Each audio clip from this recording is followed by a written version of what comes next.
So why are you so bad at making decisions? Well, there's actually a lot of reasons why people in general are actually really bad at both making and sticking to their decisions. So my job for a long time, basically once I entered production, was to get decisions made. That doesn't necessarily mean that my job was always to make a decision. And in fact, in most cases, from my perspective, the job is about getting other people to make their own decisions. You get better decisions, but you also get better buy-in when the people closer to the ground are able to make their own decisions. But sometimes, I had to make a lot of decisions. Certainly, coming onto Anthem, there was a ton of decision debt, and I was making decisions in rapid succession to move the project forward. For me, decision making and even helping people make decisions is what I've done for a long time. So I don't struggle with it too much. But I've seen a lot of other people struggling with it, and for me it comes down to just a few things that are getting in their way. Right off the bat, one reason you're bad at making decisions is actually because you're making too many decisions. This is called decision fatigue. Every decision you make within the day takes a little bit of energy. The more important the decision, the more energy that it takes. Even just deciding where to go for lunch takes a little bit of energy, makes the next decision you have to make be a little harder. This is one of the primary privileges that comes with having a stable source of income and food and shelter, is it actually reduces the impact of a lot of decisions throughout your day. It means that deciding where you're going for lunch isn't as life or death as someone who is living from paycheck to paycheck, or maybe even worse. This is one of the reasons why it can be very difficult for people to get out of poverty, because they're actually using a lot of their decision-making energy just to get through their day, just to survive, because they need to spend energy figuring out those very base level decisions, and those decisions really matter when it might mean the difference between eating or not eating in the course of a day. So if you are in a position where you can make decisions easier for yourself by actually eliminating a lot of decisions from your day-to-day, or at least lowering their impact on your life. There are basically two groups of people when it comes to making these sorts of decisions. They are called satisficers and optimizers. So satisficers are looking for good enough answers for most of the decisions they are trying to make throughout their day. They're not looking for the best place to go for lunch. They're looking for just a place to go for lunch where they're not going to get food poisoning. Whereas optimizers are looking for the best answer. As much as possible, be a satisficer, especially in the decisions where the answer doesn't really matter very much. The satisficer is spending a lot less energy on their decision making. Yes, there are cases where the best decision is what you need, but I would actually say those are very, very rare. Even things that seem really important, a satisfice level of answer is probably good enough. And certainly for things like where you're going to go for lunch, the route you're going to take to drive to work, what you're going to wear day to day. These are answers where most of the time, they don't really matter that much. You just need good enough answers, not the best answer. Try to accept good enough as good enough for more of your decisions. If you're a dyed-in-the-wool optimizer, if you can't figure out a way to let decisions go, even the little ones, maybe this is a trick you could try. Can you gather a whole bunch of the decisions that you need to make into one larger decision, spend the time to optimize that decision, and then eliminate a whole bunch of little decisions with one larger, more time-consuming big decision. A classic example of this is Steve Jobs' wardrobe. He dressed pretty much exactly the same every single day. So potentially what he actually did was to spend the time to figure out what the optimal outfit was to wear on every single day, and then just lock that decision in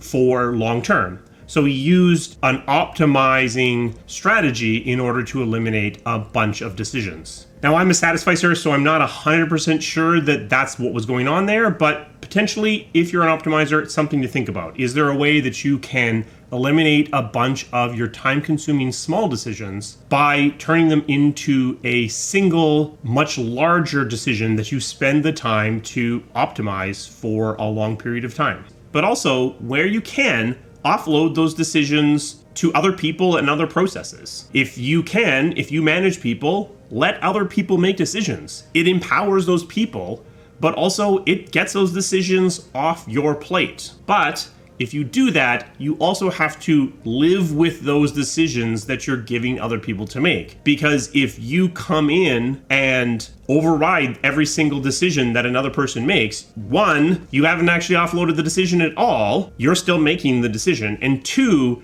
that's way more disempowering to that person than not even involving them in the process in the first place. Because what you're doing is you're having them make a decision and then telling them that they wasted their time. If you're going to offload decisions to other people, accept the decisions that are made. Which brings us to the next point, which is one reason that you may be bad at making decisions is that somebody else has disempowered you from the decision-making process. If you work for someone or have someone else who has power in your life, who constantly has a comment or statement or criticism about every single decision that you make, that's going to make you worse at decision making. Because what it does is it teaches you that you shouldn't make decisions, that you should just go to that person and have them make the decision. Because what you've learned is that seemingly every time you make a decision, they're going to reverse that decision and tell you why the decision you made was wrong or bad or should be slightly different. And sometimes that change is tiny, but it doesn't matter. It feels like, why did I even bother? And so you become worse and worse at making decisions, more and more dependent on this other person to make decisions. So what do you do about that? That's hard because even someone like me, whose entire job was to get decisions made, felt this when I had people in my reporting line who acted this way in the decision-making process. If you can,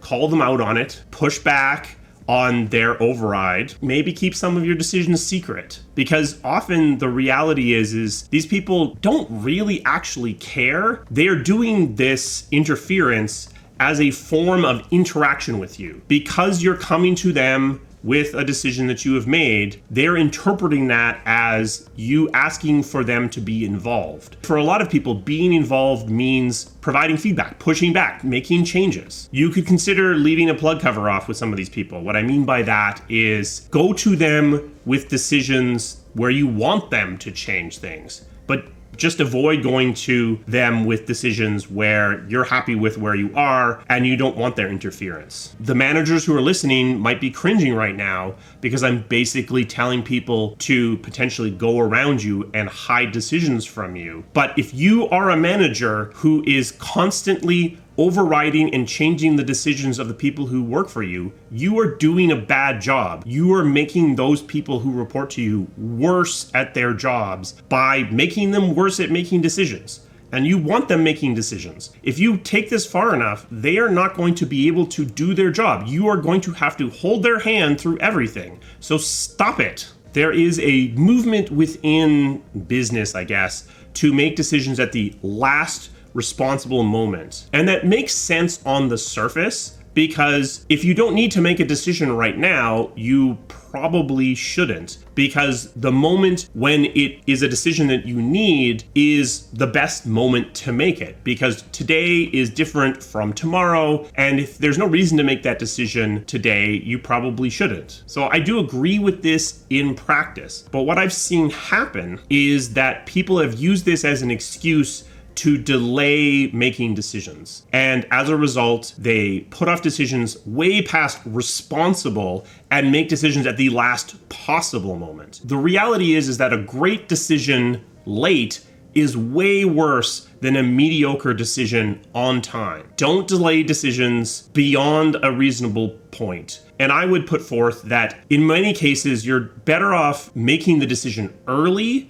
rather than running the risk of making the decision late. Make the decision. Stop putting it off. Similar to that, similar to waiting and delaying, is this feeling that with just more data, you could make a better decision. There's an assumption that data just makes the decision go up, that the more data you have, the better the decision that you're going to make. But the reality is that it isn't like that at all. It's a J-curve. If you understand the decision that needs to be made, and we'll get to that in just a second, if you understand the real decision that needs to be made, your initial reactive answer is often the right answer. You should probably, in most cases, just go with that. Because here's what happens if you decide to gather more data. Assuming that you understand the decision that needs to be made, you have the ability to make a fairly good decision right off the bat. As you add more data, your ability to make decisions actually gets worse. That may not instinctually make sense, but let me see if I can explain this. What happens is now as you're gathering data, that data set is incomplete. So it's coloring and affecting and corrupting your ability to make a decision. Your brain is really good at synthesis. So when you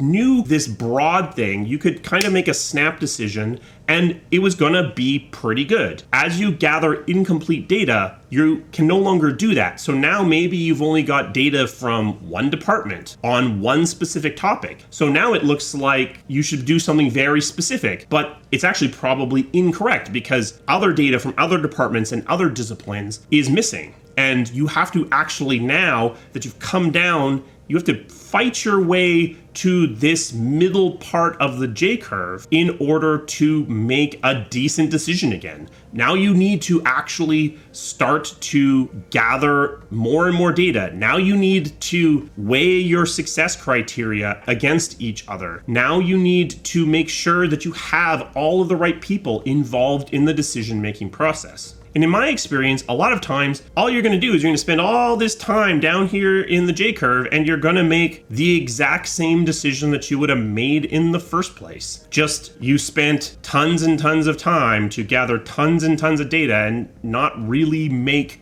that much progress. Most of the time, it is not worth going through the J-curve. In fact, it's worse than not worth going through. It's detrimental to go through the J-curve because you are going to make a decision that is marginally better or even no better at all. You are going to spend a lot of time and effort to do this. And as I said, a late decision is way worse than a mediocre decision. So now what you've done is you've spent a lot of energy and time to make your decision late. In most cases, you do not want to go through the J-curve. Trust your gut, trust that the people around you are giving you the information that you need to make the right decision. Once you understand the problem set, make the decision, stick with that decision, and you're in a pretty good place. Now, if you have to go through the J-curve because the stakes are just too high, it's relatively simple to do. It's just a 3-step process that you're going to iterate through. You have to identify your success criteria, put those success criteria in order, gather data about the consequences of the various branches in your decision tree, weigh them against those success criteria, and then,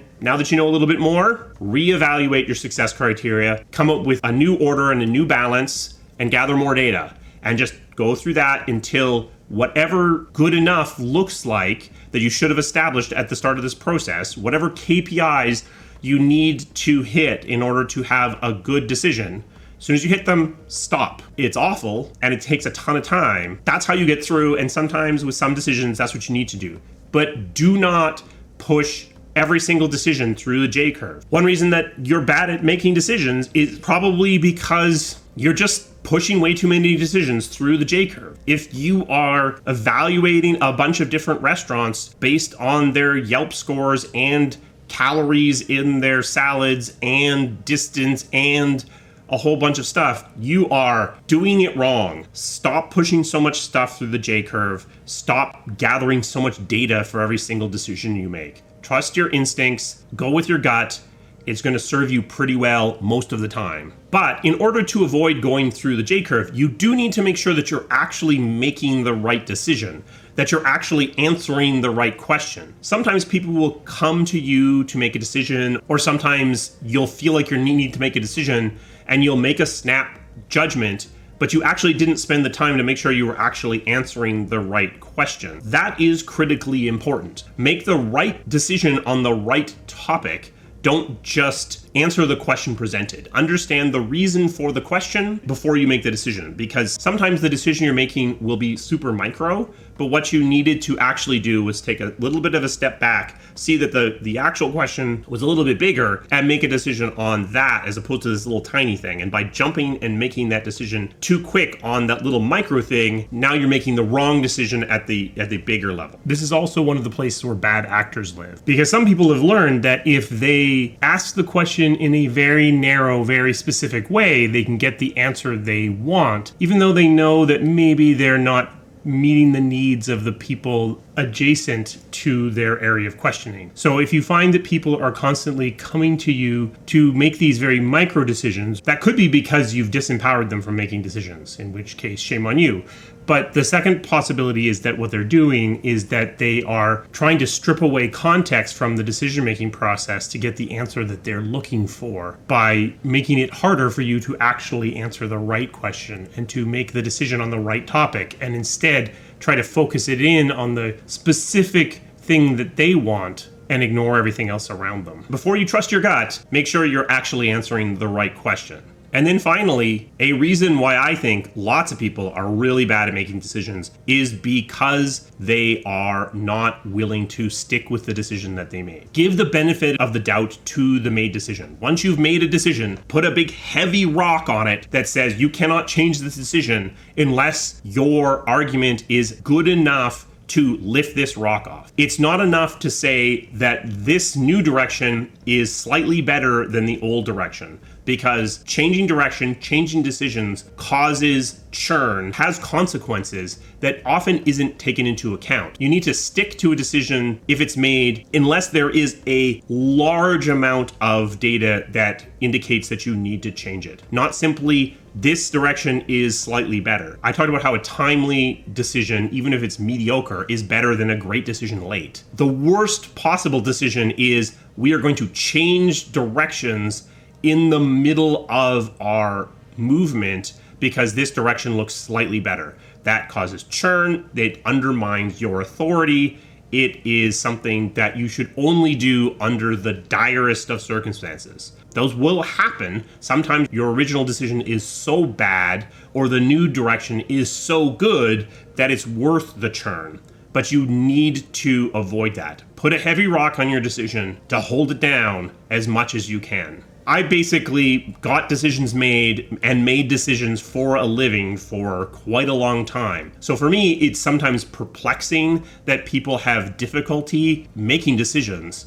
Hopefully this is helpful to some of you and helps you smooth out decision making in your day-to-day. Let me know down in the comments if you found this useful. Special thanks to my members. They provide the resources that this channel needs to keep running.